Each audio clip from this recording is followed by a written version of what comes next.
Petang Bang TB, terima kasih sudah Selamat bergabung petang. bersama kami Ya. dan hadir di studio. Ini sejak 2000 Wakil Panglima TNI sudah ditiadakan. Saat itu Presiden Gus Dur yang meniadakannya. Sebenarnya apa urgensinya saat ini sudah kembali ada Wakil Panglima TNI? Iya, jadi kalau kita lihat tahun 2000 sekian, itu kan tidak dilanjutkan oleh Gus Dur. Betul. Keberadaan Wakil Panglima TNI. Ya. Mengapa? Memang belum perlu sekali. Lalu sekarang dikembangkan kembali atau diposisikan kembali. Saya baru kembali dari Batu Jajar, ya. Oke. Dan kemudian Jadi ikut menyaksikan ya? ikut menyaksikan. Di situ diresmikan 6 kodam. Oke. Yang pertama itu kodam di Riau, kemudian kodam di Sumbar, kemudian di Lampung, Kalimantan Selatan, kemudian Kalimantan Tengah, Ya. Sulawesi Tengah, dan Papua. Jadi ada 6 kodam. Kemudian juga peresmian pembentukan 20 brigade. Oke. Itu tidak sedikit ya. Ya. Di dalamnya ada 100 batalion. Lalu pengembangan pasukan khusus, ya, Kopassus, ditambah kira-kira 6 grup. Ya. Kemudian marinir ditambah 5 batalion infanteri pendarat, ya. Kemudian juga Kopasgat ditambah sekitar 2 batalion Ya. tempur, kemudian 1 batalion bantuan tempurnya, begitu. Jadi terjadi eskalasi struktur, ya. penambahan. Dengan penambahan personil, ada restrukturisasi, ya, terus terjadi. Ya, kendali atau rentang kendali komando pengendalian itu menjadi semakin luas. Plus tentu tupoksinya bertambah. Oke. Sehingga di situ dibutuhkan Wakil Panglima TNI. Jadi ini konsekuensi logis dari pengembangan kesiapan prajurit TNI. Oke, Bang TB, ini kan kalau bisa dilihat dari runutannya, ini dihidupkan kembali pada 2019 dan dan dilantik hari ini. Apakah dari DPR Komisi 1 sendiri sempat diminta konsultasi ataupun diberitahukan sebelum ini diresmikan ataupun dilantik? Secara resmi tidak. Tetapi disampaikan bahwa kesatuan TNI sekarang ini direncanakan dalam konsep pertahanannya akan lebih besar lagi menghadapi ancaman. Sehingga dibutuhkan seorang Wakil Panglima TNI. Karena sesuai dengan undang-undang TNI yang ada, Wakil Panglima itu ya tidak perlu mendapatkan persetujuan dari DPR. Menarik, Wakil Panglima itu berpangkat bintang 4 seperti Kasal, Ya. tetapi tidak mungkin jadi Panglima TNI. Oke. Ya, karena apa? Karena untuk syarat menjadi Panglima TNI harus pernah atau sedang menjadi Kepala Staf baik darat, laut maupun udara. Begitu. Oke, jika memang diberlakukannya kembali Wakil Panglima TNI karena ada tupoksi yang begitu besar, Ya. nanti pertanggungjawabannya ataupun tugas pokoknya akan seperti apa? Apa yang membedakan antara Panglima dan Wakil Panglima? Apakah nantinya akan ada tumpang tindih atau bagaimana? Saya kira tidak. Jadi yang namanya wakil wajib membantu pelaksanaan tupoksi dari Panglima TNI. Oke. Wajib itu ya, wakil itu. Dan biasanya dibagi wakil itu lebih banyak kepada koordinasi intern, ya, dan kemudian pembinaan ke bawah, terutama masalah disiplin, begitu. Oke, jika pada tahun 2000 sempat ditiadakan di eranya Presiden Gus Dur, lalu apa sih yang sebenarnya menjadi alasan utama selain dari tupoksi yang kita bicarakan tadi, Wakil Panglima TNI kembali dihidupkan?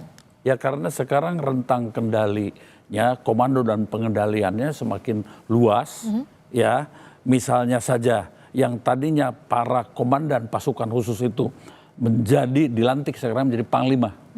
Tidak lagi jadi komandan, menjadi Panglima. Maka itu menjadi sebuah situasi yang memang memerlukan konsentrasi dari para elit Panglima di atas, ya, sehingga butuh bantuan untuk mengkonsolidasikannya, mengkoordinasikannya, dan sekalian mengkonsolidasikannya tentang satuan ini yang begitu luas, ya, dan tetap Panglima TNI tentu eksis di situ. Oke, Bang TB, kalau kita bicara soal Tentara Nasional Indonesia, inilah kita bicara soal pertahanan negara. Iya. Apakah dengan dihidupkannya kembali Wakil Panglima TNI, ada ancaman pertahanan negara yang dikhawatirkan sehingga membutuhkan istilahnya dua pucuk pimpinan di TNI? Saya tidak melihat dari keberadaan wakil dulu ya.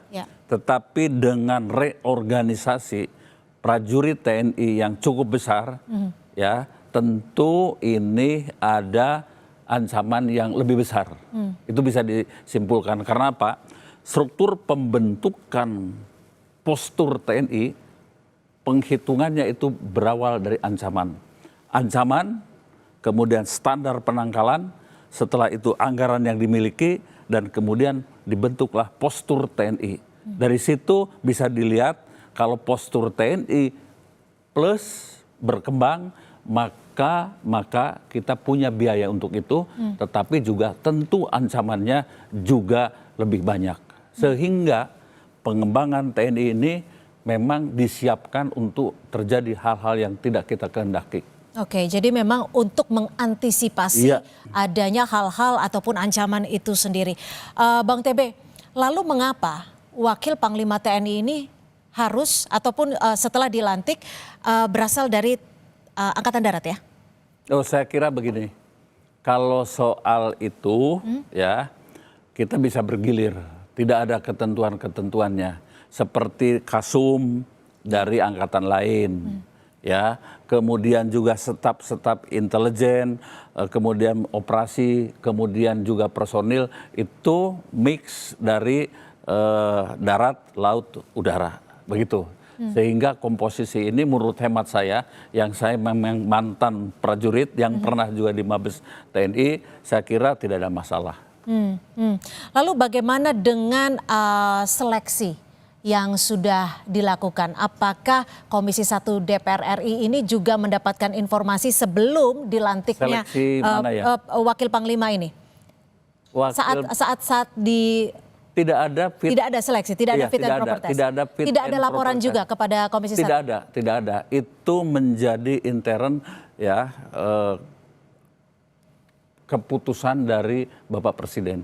Ya, hanya Panglima TNI saja yang harus mendapatkan persetujuan setelah fit and proper test dengan DPR, dalam hal ini Komisi 1. Oke, Bang TB, lalu kita bicara soal struktur. Ketika kita bicara, Anda tadi menyebut ada 6 kodam tambahan, ada juga strukturisasi di bidang-bidang lain termasuk Kopassus yang semakin besar saat ini penambahannya. 6 grup ya.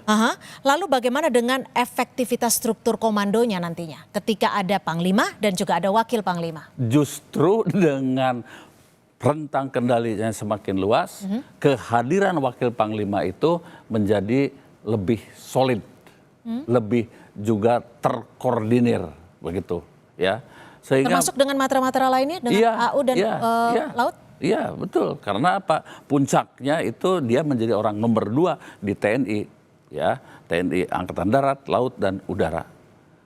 Setahu saya, siapapun yang memimpin di Mabes TNI, kami, apakah itu prajurit darat, laut, udara, tidak ada masalah. Oke, Bang TB, mungkin terakhir, dengan adanya penambahan, bisa dikatakan ada 2 orang sekarang di pucuk pimpinan TNI. Lalu bagaimana ketika keberadaan Wakil Panglima TNI ini tidak menimbulkan adanya dualisme komando atau mungkin memperlambat atau mempercepat proses pengambilan keputusan strategis dari TNI? Tidak, karena pembagiannya jelas.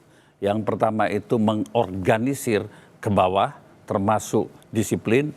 Yang kedua itu mengkomunikasikan antar angkatan dan tugas-tugas lain.